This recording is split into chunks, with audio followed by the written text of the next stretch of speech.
आपण सर्वजण जाणतो की यावेळेस उन्हाळा देखील फार मोठ्या प्रमाणात वाढलेला आहे, तापमान अतिशय वाढलेलं आहे. अशा वेळेस सगळे कामं ॲट ए टाइम करणं शिक्षकांना त्या ठिकाणी शक्य नव्हतं. नाही, याच्यामध्ये दोन्ही गोष्टी देखील महत्त्वाच्या आहे की जो झालेला घोटाळा आहे त्याच्यामध्ये जे दोषी असतील त्यांच्यावर कारवाई देखील झाली पाहिजे. त्याच पद्धतीने जे निर्दोष आहेत त्यांचा पगार देखील त्या ठिकाणी झालेला पाहिजे आणि राज्य सरकार देखील याच्या बाबतीमध्ये सकारात्मक आहे. जे लोक ज्यांचा याच्यामध्ये कुठलाही दोष नाही किंवा गुन्हा नाही त्यांचे पगार निश्चितपणे लवकरात लवकर करावे. ह्या संपूर्ण प्रकरणाची सखोल चौकशी करण्याकरिता त्या ठिकाणी SITचं गठन करण्यात आलेलं आहे. SITच्या अहवालानुसार जे दोषी आहे त्यांच्यावर त्या ठिकाणी कार्यवाही करण्यात येत आहे. परंतु मी पुन्हा एकदा आपल्याला सांगतो की ज्या शिक्षकांचा याच्यामध्ये शिक्षक असो किंवा कर्मचारी असो ज्यांचा कुठल्याही याच्यामध्ये सहभाग नाही किंवा दोष नाही त्यांचे पगार नियमितपणे त्या ठिकाणी देण्यात येते. दिवसेंदिवस स्पर्धा वाढत असल्यामुळे अशा पद्धतीचं नैराश्य अनेक विद्यार्थ्यांमध्ये येते. माझं पालकांना जाहीर आवाहन राहील की कुठल्याही पद्धतीच्या अतिमहत्वाकांक्षा किंवा अतिशय जास्त असं अपेक्षा आपल्या पाल्यांकडनं त्या ठिकाणी त्यांनी बाळगू नये. आपण आपल्या पाल्यांना त्या ठिकाणी समजून घेतलं पाहिजे आणि व्यवस्थित काउन्सिलिंग शिक्षकांच्या माध्यमातून आणि पालकांच्या माध्यमातून आपल्या विद्यार्थ्यांना त्या ठिकाणी झालं पाहिजे. मी आत्ताच सांगितलं की अशा पद्धतीच्या घटना ह्या समाजातल्या काही विकृत लोकांकडनं त्या ठिकाणी होत असतात. याच्याबद्दल समाजामध्ये देखील जनजागृती निर्माण झाली पाहिजे, नागरिकांमध्ये देखील जनजागृती निर्माण झाली पाहिजे आणि विशेष याच्यामध्ये मोहीम राबविण्यात आली पाहिजे पोलीस प्रशासनाच्या माध्यमातून.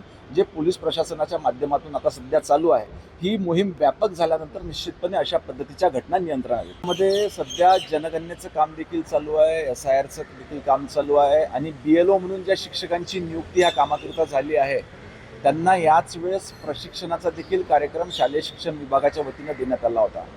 परंतु आपण सर्वजण जाणतो की यावेळेस उन्हाळा देखील फार मोठ्या प्रमाणात वाढलेला आहे, तापमान अतिशय वाढलेलं आहे. अशा वेळेस सगळे कामं ॲट ए टाइम करणं शिक्षकांना त्या ठिकाणी शक्य नव्हतं. काही शिक्षक संघटना आपल्याकडे ह्याच्या निमित्त अप्रोच झाल्या होत्या. आपण त्या ठिकाणी विभागाला सूचना दिल्या की आता जनगणना आणि SIRचं काम महत्त्वाचं असल्यामुळं प्रशिक्षणाचं काम हे सध्या तात्पुरताच पुढे नेण्यात यावं. ह्या कामानंतर प्रशिक्षण शिक्षकांचं राज्यातल्या घेण्यात येईल. राज्यातल्या शालेय शिक्षण विद्यार्थ्यांमध्ये विज्ञानाची गोडी निर्माण व्हावी याच्याकरिता मागच्या अनेक वर्षापासून राज्यामध्ये तालुका स्तरावर, जिल्हा स्तरावर आणि राज्य स्तरावर बालवैज्ञानिक विज्ञान प्रदर्शनीचं आयोजन करण्यात येते. ह्या विद्यार्थ्यांना अजून चांगलं एक्सपोजर मिळावं, त्यांच्यामध्ये विज्ञानाची गोडी अजून निर्माण व्हावी, त्यांना ऊर्जा मिळावी याच्याकरता जून 2025 रोजी आपण माननीय मुख्यमंत्री महोदयांना एक प्रस्ताव दिला होता ज्यामध्ये तालुका स्तरावरील विद्यार्थी त्या ठिकाणी CV रमन सायन्स सेंटर सारखी जी डिव्हिजनल सायन्स सेंटर आहे त्या ठिकाणी व्हिजिट करतील.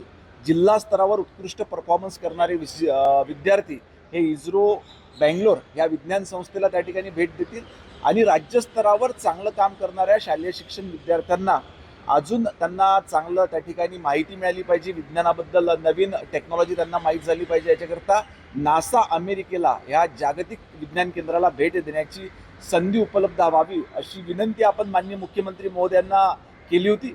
मी खरोखर माननीय मुख्यमंत्री महोदयांचं आभार व्यक्त करेल शालेय शिक्षण विभागाच्या वतीनं, कारण नुकत्याच झालेल्या अर्थसंकल्पामध्ये त्यांनी स्वतः अर्थसंकल्पीय भाषणामध्ये देखील याचा उल्लेख केला होता आणि आता याचा शासन निर्णय देखील निर्गमित झालेला. तालुका स्तरावरच्या आणि जिल्हा स्तरावरच्या विद्यार्थ्यांची सुरुवात आम्ही माझ्या स्वतःच्या वर्धा जिल्ह्यामधनं त्या ठिकाणी सुरुवात देखील केलेली आहे.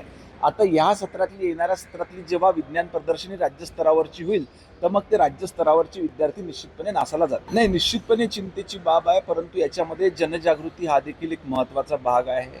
अशा घटना करणाऱ्या व्यक्ती ह्या साधारणतः त्या ठिकाणी विकृत राहतात. म्हणून याच्यामध्ये जास्तीत जास्त आम्ही सामाजिक संस्थांचा देखील सहभाग वाढवितो की ज्या माध्यमातून लोकांमध्ये एक जागृती त्या ठिकाणी निर्मित झाली पाहिजे. पोलीस प्रशासन देखील आपलं काम त्या ठिकाणी करतच आहे, परंतु जोपर्यंत ह्या सर्व गोष्टींना त्या ठिकाणी सर्वसामान्य नागरिक आणि सामाजिक संस्थांचं सहकार्य मिळणार नाही तर अशा पद्धतीच्या घटना आपण त्या ठिकाणी नियंत्रण आणू शकतो. राजकारणामध्ये प्रत्येकाची आपली एक इच्छा असते की आपण देखील कुठल्या तरी पदावर गेलो असतो आणि त्या ठिकाणी अपेक्षा बाळगणं कुठलंही चुकीचं नाही.